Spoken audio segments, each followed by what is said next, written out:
मेरा गोप्रो 50 से सीधा 0 हो गया। ये सब चीजों में उन्हीं से होने लग गई। फिर से आर्मी वाले मिले, मैंने उन्हीं से हेल्प दोबारा मांगी। फुल बर्फ, आसपास बर्फ, सड़क पे जो पानी ठहरा उसमें बर्फ बर्फ पड़ी थी साइडों में, मैंने बर्फ के ऊपर चढ़ा दी, तब उसका ट्रक निकला। और मेरे को सिर्फ उस टाइम महादेव का ख्याल आया। मैंने बस शिव को याद किया। मैं 110 किलोमीटर कवर करके आ चुका हूँ, मुझे पता ही नहीं, मेरे में हिम्मत ही नहीं थी। ये सब चमत्कार होना था, सब लिखा था। बाइक का क्लच वायर टूट गया। तो गाइस ये है पैंगोंग लेक। आप देख सकते हैं कितनी ही खूबसूरत है। अभी चलेंगे अपने लेक की तरफ और कोशिश करेंगे ज़्यादा से ज़्यादा रास्ता कवर करने की। रास्ते थोड़े खतरनाक है ऊपर नीचे जाने के, बाकी जितना हो सकता है ना अपने अभी रास्ता कवर करते हैं। Ladies and gentleman, here is Pangong lake. बहुत खूबसूरत लेक है।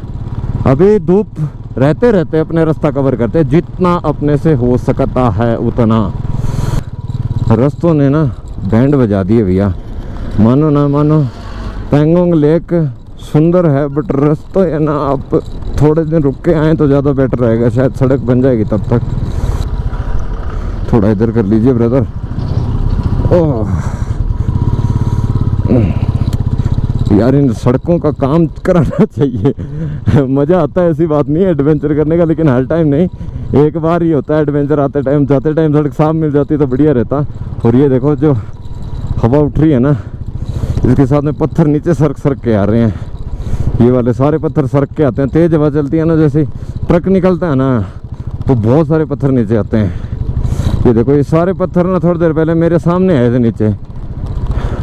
गाइस फुल मिट्टी मिट्टी, सारे कपड़े मिट्टी मिट्टी, मैं भी फुल मिट्टी से भर चुका हूँ अभी तो। बहुत बुरी हालत है यार, पूछे मत। रास्ते खतरनाक है यार पैंगोंग के। और गैजेट चार्ज नहीं है।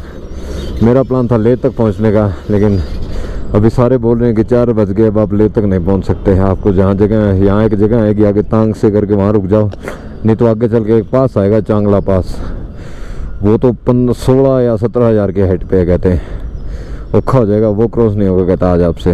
वो बहुत ठंड होगी क्योंकि बर्फ़ होगी ना वहाँ पे, और रात के समय बर्फ़ वाला रास्ता पॉसिबल ही नहीं। अगर हाँ 2-3 राइडर मिलते हैं ना साथ जाने वाले तो ही क्रॉस करूँगा मैं, अगर नहीं मिले ना देर नहीं करेंगे। गाइस शाम के 5 बजने को आ गए हैं और अभी तक यार तांग से ही नहीं है यार। रास्ता बहुत गंदा है। मैंने तो बहुत कोशिश की कि मैं लेह तक पहुंच जाऊंगा, लेकिन ले छोड़ो तांग से ही नहीं आ रहा यार। और रास्ते तो पूछो मत गाइस, आते टाइम तो 20-30 चल रहा था, अभी मैं कैसे भी करके 40 तक चलाने की कोशिश कर रहा हूँ। बाकी जल्दबाजी तो इंसान को ख़राब करती है। अभी प्रॉब्लम ये है कि लेह वाले रास्ते में पास आएगा एक चांगला पास, वो बहुत ऊंचा पास है, तो वहाँ तो भैया बर्फ़ होगी उस पहाड़ पे, तो शायद ही आज रात को क्रॉस करना सही होगा मेरे लिए। गाइस यार मेरी हालत देख सकते हैं, क्या हालत हो गई, ऊपर से नीचे तक मिट्टी से टोटली भर चुका हूँ। हुआ क्या कि मैं पैंगोंग से चला, 40 किलोमीटर तक रोड थी ही नहीं, बहुत बुरी सड़क थी, बहुत बुरी, सिर्फ पत्थर थे। उन पत्थरों पे चला, मिट्टी में बुरा हाल हो गया। फिर आगे जाके एक लोकेशन आई, वहाँ पे मैं रुक सकता था। उस वहाँ से ले था करीब 120 किलोमीटर। तो मैंने वहाँ के लोकल से बात की, मैं कि भाई अभी 3 घंटे पड़े हैं, तो क्या मैं ले तक पहुँच सकता हूँ? इस साइड की आप आराम से पहुँच सकते हो। तो मैं भाई ले के लिए निकल गया वहाँ से। लेकिन ये मेरी सबसे बड़ी भूल थी। आगे जाके क्या होता है कि फिर मैं निकल जाता हूँ, और ये मेरी ज़िंदगी की सबसे बड़ी भूल थी। रास्ता उधर भी बहुत ख़राब था, और जैसे जैसे करके अंधेरा हो गया और ठंड बढ़ गई। ऊपर माउंटेन्स में स्नो थी, बहुत ज़्यादा ठंड लगने लग गई, बुरा हाल हो गया। बाइक भी पिकअप नहीं बना रही थी, पता नहीं सब चीज़ों में अनहोनी सी होने लग गई थी, बहुत बुरा सा। मेरा गोप्रो 50 से सीधा 0 हो गया, डिस्चार्ज हो गया। आईफोन मैंने निकाला तो आईफोन गिर गया अपना, मतलब रोड पे गिरा, वो ऊपर वाला शीशा टूट गया। फिर मेरे को लगा कि यार मेरे को ब्लॉग नहीं करना चाहिए। मैंने फिर ब्लॉग ना करने की सोची, और वहाँ से फिर मैं निकलता हूँ आगे। फिर आगे गया, मेरे हाथ बहुत ज़्यादा ठंडे हो गए, मतलब मेरे को एक बेचैनी सी होने लगी। मैंने वहाँ को, मेरे को आर्मी मैन मिले, मैंने उनको बोला कि सर मेरे को हेल्प चाहिए, मेरे को यहाँ कोई स्टे का ऑप्शन बताइए। वो बोले कि भैया स्टे का कुछ नहीं हो सकता, ये नहीं है वो नहीं है। मैंने कहा चलो ठीक है। वो कहते आप आगे जाओ, मैं आगे गया। आगे जाके फिर से आर्मी वाले मिले, मैंने उन्हीं से हेल्प दोबारा मांगी, कोई और बंदे थे। मैंने बोला मैं सर मेरे हाथ बहुत जम गए हैं, ठंड बहुत लग रही है, मेरे को रहने के लिए जगह चाहिए। एंड आर्मी वाले बोले कि नहीं सर, ऐसा आप काम करो, आप 10 किलोमीटर आगे जाओ, ये हो जाएगा, चांगला पास क्रॉस कर लो। और मैं जैसे जैसे ऊपर जाता हूँ, चांगला पास फुल बर्फ़, आसपास बर्फ़, सड़क पे जो पानी ठहरा है उसमें बर्फ़, फुल स्नो थी वहाँ पे।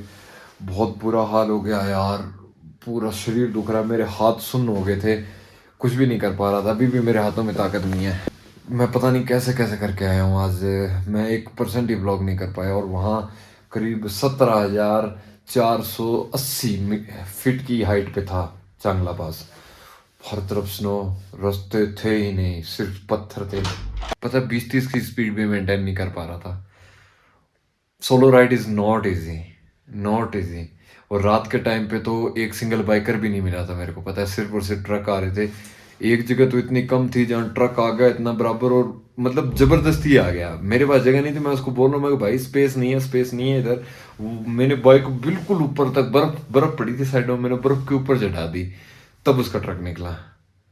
क्योंकि एक तरफ तो रोड का काम चल रहा था, खत्म थी, कहीं सड़कें टूटी थी, कहीं कुछ था, बहुत बुरी कंडीशन थी आज की। तो पैंगोंग तो याद रहेगा मेरे लिए ये सफ़र। और उसके बाद में मेरे को ना जब ऐसे लगा कि अब मेरे बस में नहीं है मेरा शरीर, मेरे हाथ वाथ सब काम नहीं कर रहे थे कुछ भी, फिर मैंने ना उस टाइम मैंने अपने बाइक पे शिव लिखा रखा है, और मेरे को सिर्फ सिर्फ सिर्फ उस टाइम महादेव का ख्याल आया। मैंने बस शिव को याद किया। फिर पता नहीं कैसे मैं सुना सुना सा ही चल रहा हूँ, मेरे को जहाँ तक लगता है। और जैसे मैं ना उस पहाड़ी से नीचे उतरा ना, और पता चला कि सीधी सीधा मैं 110 किलोमीटर कवर करके आ चुका हूँ, मुझे पता ही नहीं इस बात का। और टाइम देखा, वो टाइम भी, ये तो एक चमत्कार से कम नहीं था भाई। मैं भगवान को याद करके बस थोड़ा याद किया, आज मेरे रियल चमत्कार हुआ मेरी जिंदगी में, ये रियल। और ये रियलिटी मैं आपके साथ शेयर करना चाहता था, और ये विदाउट एनी कैमरा हुआ है। तो आपको विश्वास है तो ठीक है, नहीं तो कोई बात नहीं।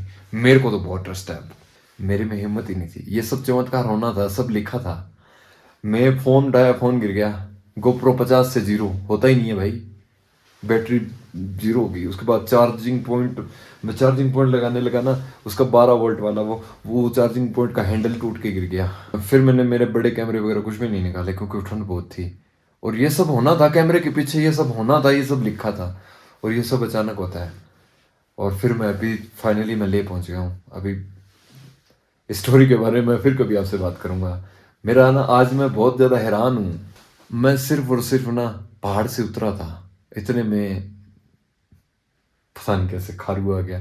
कारू से आगे फिर सीधा ये आ गया ले। बस कारू से ले तक मेरे को पूरा समझ थी कि मैं ड्राइव कर रहा हूँ सही। ले पहुँचते ही मेरी बाइक का क्लच वायर टूट गया, क्लच वायर टूट गया। रात को यहाँ पे 6 बजे बाद कोई मैकेनिक नहीं मिलता। क्लच वायर टूटने को रास्ते में भी टूट सकता था, लेकिन यहाँ टूटा, और टूटा शॉप के आगे।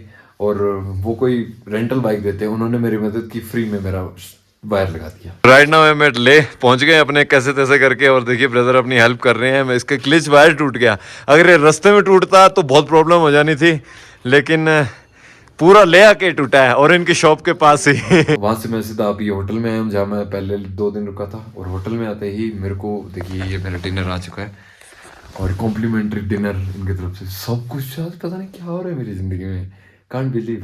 चलो गाइस मिलते हैं नेक्स्ट व्लॉग में। मैं आज कंफ्यूज ही रहता हूँ। मिलते हैं नेक्स्ट व्लॉग में, बूम।